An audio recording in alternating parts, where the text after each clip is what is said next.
Hello बच्चों, let's read the question. And the question over here says distinguish between the followings, prostomium and peristomium. तो सबसे पहले हम prostomium और peristomium की बात करते हैं. जो ये दोनों स्ट्रक्चर्स यहाँ पर नेम्ड है, प्रोस्टोमियम एंड पेरिस्टोमियम, ये दोनों ही स्ट्रक्चर्स प्रेजेंट होते हैं हमारे अर्थवॉर्म में. अब देखिए, अर्थवॉर्म का एंटीरियर पोर्शन है. इसके एंटीरियर पोर्शन में जो फर्स्ट सेगमेंट होता है, इसी को कहते हैं हम पेरिस्टोमियम.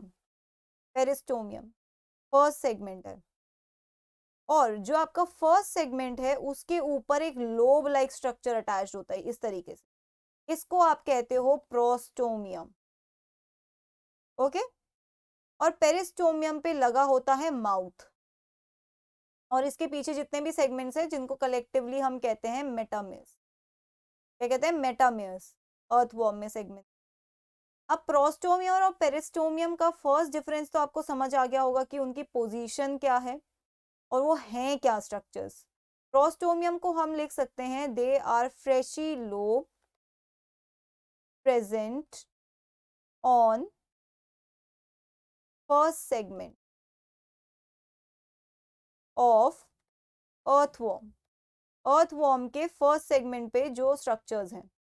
वहीं पे अगर हम पेरिस्टोमियम की बात करें तो पेरिस्टोमियम मतलब होता है आपका first segment of earthworm body. Earthworm की बॉडी के फर्स्ट सेगमेंट को ही क्या कह रहे हो आप? पेरिस्टोमियम. अब जो प्रोस्टोमियम है, प्रोस्टोमियम पे हमने देखा कोई माउथ लाइक स्ट्रक्चर नहीं है, लेकिन पेरिस्टोमियम पे माउथ प्रेजेंट है. तो माउथ इज प्रेजेंट. ये है आपका पेरिस्टोमियम. और प्रोस्टोमियम में माउथ इज एब्सेंट. प्रोस्टोमियम का काम होता है आपका बरो बनाने में हेल्प करता है अर्थवॉर्म को. जैसे उसका अगर ये लोब लाइक स्ट्रक्चर है, ये लोब लाइक स्ट्रक्चर उसको पेनिट्रेट करने में हेल्प करता है और फिर बरो बनाने में हेल्प करता है. ठीक है. तो इट हेल्प्स इन बरोइंग. एक फंक्शन तो ये हो गया. दूसरा, and it is a sensory organ as well. ठीक है, सेंसरी फंक्शंस भी है. सेंसरी फंक्शन भी है इसका. और वहीं अगर हम पेरिस्टोमियम की बात करें तो पेरिस्टोमियम मतलब होता है इट डज नॉट हेल्प. मतलब पेरिस्टोमियम का फंक्शन क्या है? आपके बियर करके रखना ऑर्गन्स. मतलब माउथ आपके एलिमेंट्री कैनाल का आपका एक इंपॉर्टेंट स्ट्रक्चर बेयर करके रखता है, प्रोस्टोमियम को बेयर करके रखता है. बट यहाँ फंक्शन प्रोस्टोमियम का है. आपका जो पेरिस्टोमियम है उसका फंक्शन नहीं है यहाँ पे बरोइंग का और सेंसरी ऑर्गन का. So it does not help in burrowing and not a sensory organ as well. ठीक है. तो ये डिफरेंस है आपका प्रोस्टोमियम और पेरिस्टोमियम के बीच में. नेक्स्ट पार्ट में हमें बोला गया है सेप्टल नेफ्रीडियम और फेरेंजियल नेफ्रीडियम के बीच का डिफरेंस बताना. तो ये जो आपके नेफ्रीडिया है, सेप्टल नेफ्रीडिया और आपका फेरेंजियल नेफ्रीडिया, ये दोनों ही प्रेजेंट होता है कहाँ पर?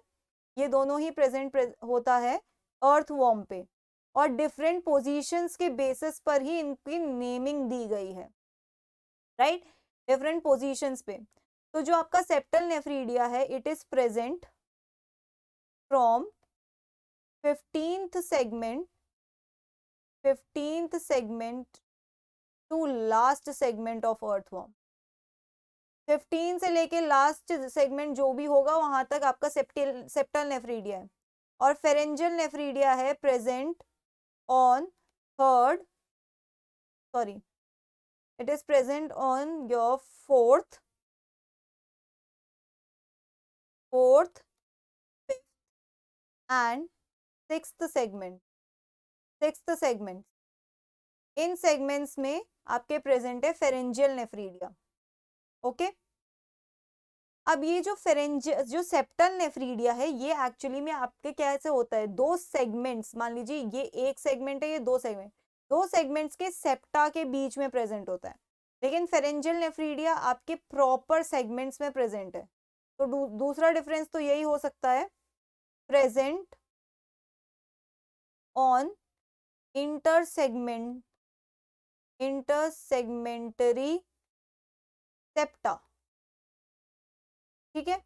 और फेरेंजियल नेफ्रीडिया कैसा है, प्रेजेंट विद इन सेगमेंट्स में ही प्रेजेंट है, सेप्टा पे प्रेजेंट नहीं है उन दोनों के बीच। नंबर की बात करें तो जो सेप्टल नेफ्रीडिया है उसका नंबर रेंज करता है फ्रॉम 80 to 100, ये इसका नंबर है।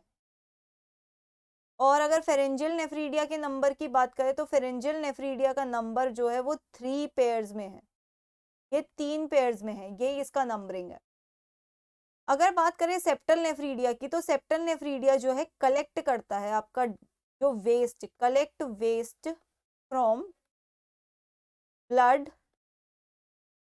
And coelomic cavity,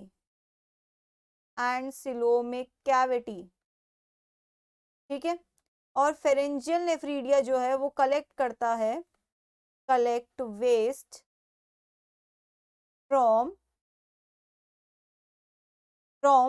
your blood only, okay, ये ब्लड से ही करता है। और आपका लास्ट डिफरेंस ये होता है कि अपना वेस्ट डिस्चार्ज कहाँ पे करते हैं, ठीक है। तो ये अपना वेस्ट जो है डिस्चार्ज, यहाँ पे लिख सकते हैं इस तरीके से, डिस्चार्ज, इनका डिस्चार्ज होता है आपका गट, या फिर कह सकते हो इंटेस्टाइन में डिस्चार्ज करते हैं। और फेरेंजियल वाले की बात करें तो जो ये 4th और 5th वाले जो हैं इनका डिस्चार्ज होता है फेरिंग्स। लेकिन वहीं पे अगर हम बात करें 6th वाले की, तो 6th वाले का डिस्चार्ज होता है बकल कैविटी, यहाँ पे फेरिंग्स लिख सकते हैं या फेरेंजियल कैविटी लिख सकते हैं, राइट। तो ये है डिफरेंस सेप्टल नेफ्रीडिया और फेरेंजियल नेफ्रीडिया के बीच में। So that's it for the question. I hope you understood it well. Best of luck.